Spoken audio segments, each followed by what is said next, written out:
सुंदरनगर नाम के एक शहर में एक बहुत ही बड़ा कॉलेज था। उस कॉलेज में रुचि नाम की लड़की और श्याम नाम का लड़का दोनों पढ़ते थे। वो दोनों अच्छे दोस्त भी थे। एक दिन कॉलेज में डांस का कंपटीशन होता है। लड़के और लड़कियां दोनों जमकर नाच रहे होते हैं। रुचि श्याम से बोलती है, इस बार के डांस कंपटीशन में तो लड़कियां ही जीतेंगी। दूर के सपने और ढोल दोनों ही सुहावने होते हैं। लड़कियों के बस की है क्या कुछ? अरे लड़के ही जीतेंगे। तभी उन दोनों की सहेली शालू वहां आती है और बोलती है, तुम दोनों बच्चों की तरह क्यों लड़ रहे हो? जो भी बेस्ट होगा वो जीत जाएगा। तभी श्याम वहां से चला जाता है और शालू रुचि से बोलती है, हाय, ये श्याम भी ना बिल्कुल किशन कन्हैया है। कितना स्मार्ट है, मेरी तो नजर ही नहीं हटती इस पर से। काश ये मेरा बॉयफ्रेंड बन जाए। तू भी शालू कुछ भी बोलती है। श्याम अच्छा लड़का है और शरीफ भी है। तो मैं कौन सी गुंडी हूँ? तू तो पागल है।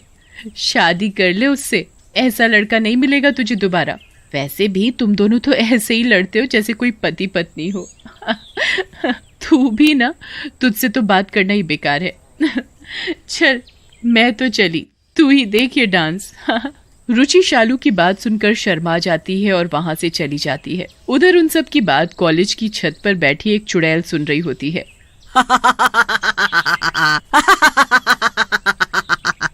अरे वाह, क्या मस्त जिंदगी है इन कॉलेज के बच्चों की। क्यों ना मैं भी थोड़े से मजे ले लूं इस जिंदगी के।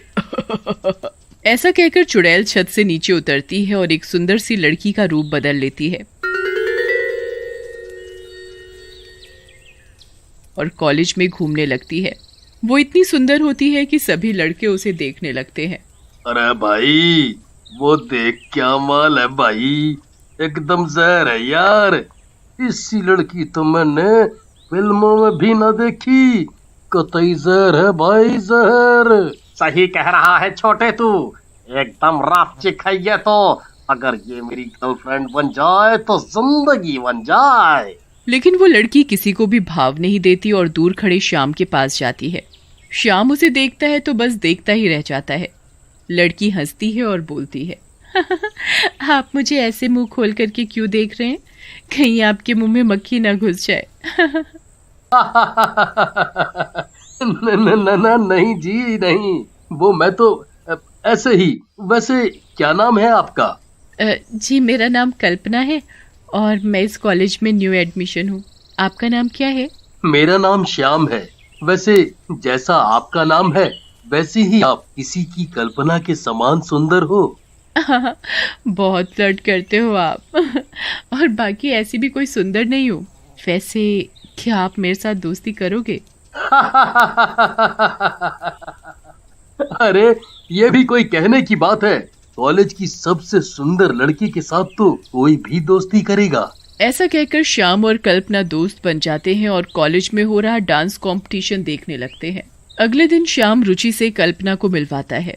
रुचि, ये कल्पना है, हमारे ग्रुप की नई मेंबर है ना? कमाल की सुंदर। बोलो। श्याम की बात पर रुचि को गुस्सा आ जाता है और वो बोलती है, इतनी भी कोई खूबसूरत नहीं है। वैसे तुम बोल रहे हो तो मैं इससे दोस्ती कर लेती हूँ। फिर इसके बाद श्याम और कल्पना साथ ही रहने लगते हैं। कल्पना भी दिन में तो लड़की बन के रहती और रात होते ही चुड़ैल बनकर गायब हो जाती।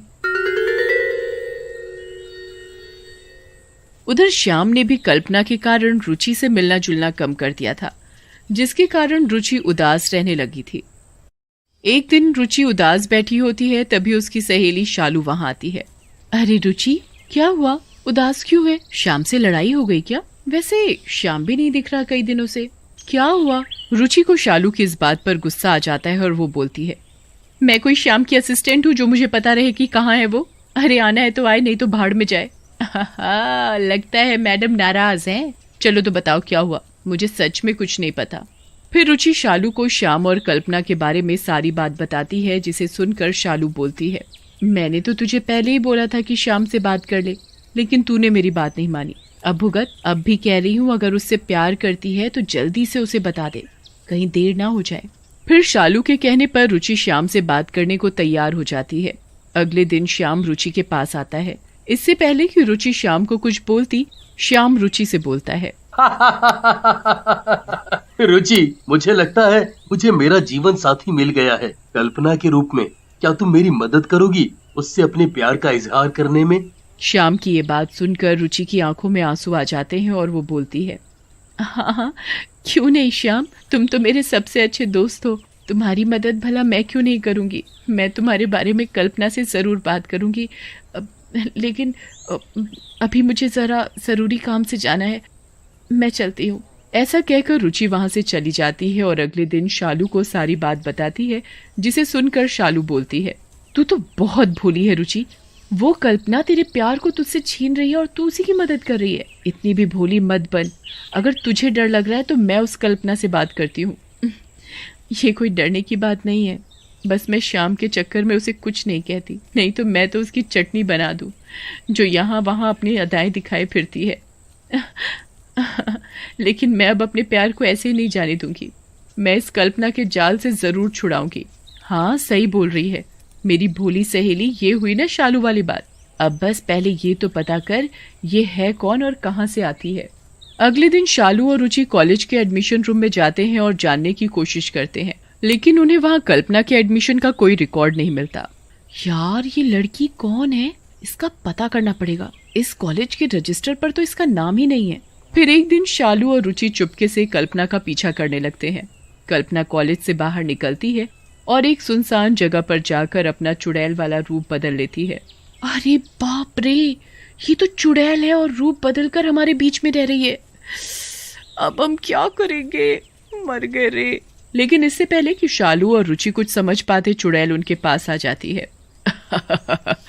चलो अच्छा है, तुम दोनों को मेरी असलियत का पता चल गया। वैसे भी मैं उस शाम को अपनी असलियत बताने जा रही थी। उसने वैसे भी मुझे कॉलेज की जिंदगी के पूरे मजे कराए। अब मैं जाने वाली हूँ यहाँ से। नहीं नहीं चुड़ैल, तुम ऐसा नहीं कर सकती। वो श्याम मन ही मन तुम्हें चाहने लगा है और अब तुम यहाँ से जाओगी तो वो टूट जाएगा और बहुत दुखी होगा। तुम ऐसा मत करो। रुचि, मैं कोई इंसान नहीं हूँ और ना ही मुझ में कोई भावनाएं हैं। तुम या तुम्हारा श्याम मुझे नहीं रोक सकता। अब मुझे जाना होगा, मैं जाऊंगी। मैं यहाँ कॉलेज के मजे लेने आई थी सिर्फ। इस बात पर रुचि को गुस्सा आ जाता है और वो चुड़ैल को एक थप्पड़ मार देती है और बोलती है, सही कहा चुड़ैल तूने। तू एक चुड़ैल है लेकिन मैं एक इंसान हूँ, और अगर मेरे श्याम को कुछ हुआ तो मैं तुझे जिंदा नहीं छोड़ूंगी। भले ही तू मरी हुई है, मैं तुझे फिर से जिंदा करके मार दूंगी। चुड़ैल ये सुनकर हैरान हो जाती है और मुस्कुराने लगती है। उधर रुचि भी गुस्से में वहां से चली जाती है। अगले दिन रुचि और शालू कॉलेज में बैठी होती हैं, तभी वहां श्याम आता है। उसके साथ कल्पना भी होती है। श्याम को देखते ही रुचि रोने लगती है। हे, अरे रुचि, क्या हुआ? तुम रो रही हो, क्या हुआ? तुम जल्दी से इस कल्पना से दूर हट जाओ। ये एक चुड़ैल है, ये तुम्हें मार डालेगी। मैं तुम्हारे बिना नहीं रह सकती, तुम हटो जल्दी से इसके पास से। रुचि की बात सुनकर कल्पना चुड़ैल वाले रूप में आ जाती है और श्याम रुचि से बोलता है, रुचि, ये कल्पना कुछ नहीं करेगी। कल रात को ही आकर इसने अपनी असलियत मुझे बता दी। मुझे नहीं पता था कि तुम मुझसे इतना प्यार करती हो। श्याम की ये बात सुनकर रुचि चुप हो जाती है। तभी चुड़ैल बोलती है, चलो अब मुझे जाने दो यहाँ से। मुझे बस अपना फर्ज अदा करना था, दो प्यार करने वालों को मिलाना था। ऐसा कहकर चुड़ैल वहां से गायब हो जाती है।